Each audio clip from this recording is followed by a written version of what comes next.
Bonjour et bienvenue dans la chambre calme. Aujourd'hui, j'aimerais partager avec vous une réflexion qui m'est venue suite à une conversation récente, simple, sans filtre avec une personne. On rencontre quelqu'un, on se découvre et les premiers moments sont emplis de légèreté, de curiosité, de bonne humeur. Tout semble couler de source et puis, parfois, ça se complique. Ce qui était possible hier dans l'intimité d'une chambre, dans le creux d'un lit ou ailleurs, ne l'est pas forcément aujourd'hui. Certaines femmes disent « ce n'est pas open bar », mais qu'est-ce que cela signifie vraiment ? Qu'est-ce qui se dit et surtout, qu'est-ce qui reste silencieux ? Comment communiquer à deux ? Comment exprimer ses envies, ses limites sans se sentir jugé ou culpabilisé ? Comment naviguer entre plaisir et respect de soi ? D'où vient cette difficulté à dire « c'est mon corps, je ne suis pas ta propriété ».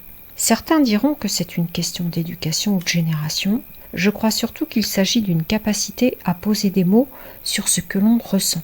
Et cette difficulté peut avoir plusieurs racines, des tabous, un manque d'habitude à parler de sexualité ou à fixer ses limites, la peur de décevoir, d'être jugé ou rejeté, ou encore l'incertitude sur ce que l'on désire vraiment.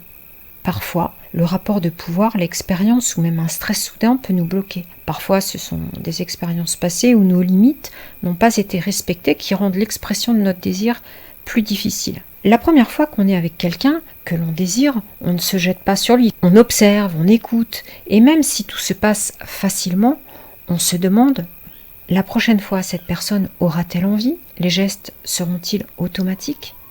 Vous servez-vous sans demander la permission ? Est-ce que vous feriez la même chose dans le frigo de quelqu'un d'autre, même si la fois précédente, cela avait été permis.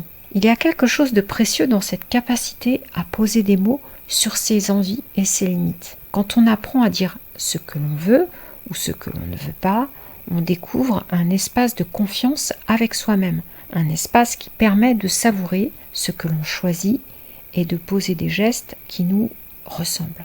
Parfois, ce n'est pas facile, on a peur de décevoir, de déranger, de perdre l'autre, mais c'est précisément dans ce dialogue avec notre partenaire et avec nous-mêmes que naît une intimité durable. Dire, ce n'est pas seulement parler, c'est prendre possession de son corps et de ses envies. C'est montrer, poser, exprimer ce qui est juste pour soi. Dire, c'est aussi écouter l'autre, créer un échange respectueux. Dire, c'est refuser ce qui ne convient pas et accueillir ce qui fait du bien.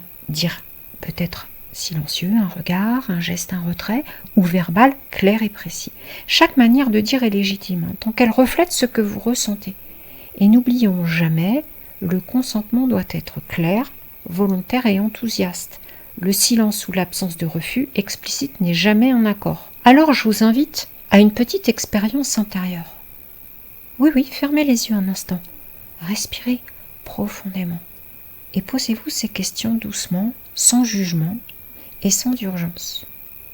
Qu'est-ce que je veux vraiment ? Qu'est-ce qui me fait du bien ? Qu'est-ce qui me met mal à l'aise ou me dérange ? Quelles sont mes limites aujourd'hui ? Et comment puis-je les exprimer ? Que ressent mon corps en ce moment ? Dis-je oui parce que j'en ai envie ou parce que je crois que c'est attendu ? Comment je veux être touchée, accompagnée, respectée ? Qu'est-ce qui me donne du plaisir et qu'est-ce qui me fatigue ou m'éteint ? Comment puis-je accueillir mes désirs sans honte ni jugement ? Laissez ces questions résonner en vous.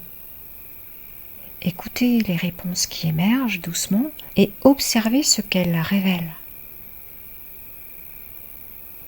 Dans la chambre calme, il n'y a pas de bonne ou de mauvaise réponse. Il n'y a que ce que vous ressentez, ici et maintenant.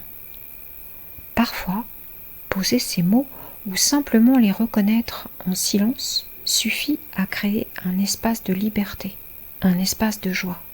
Alors, la prochaine fois que vous serez avec quelqu'un, écoutez votre souffle, les frissons de votre peau, vos désirs et écoutez aussi vos limites. Parce que le plaisir partagé est un dialogue, un échange attentif, un consentement qui se renouvelle à chaque instant.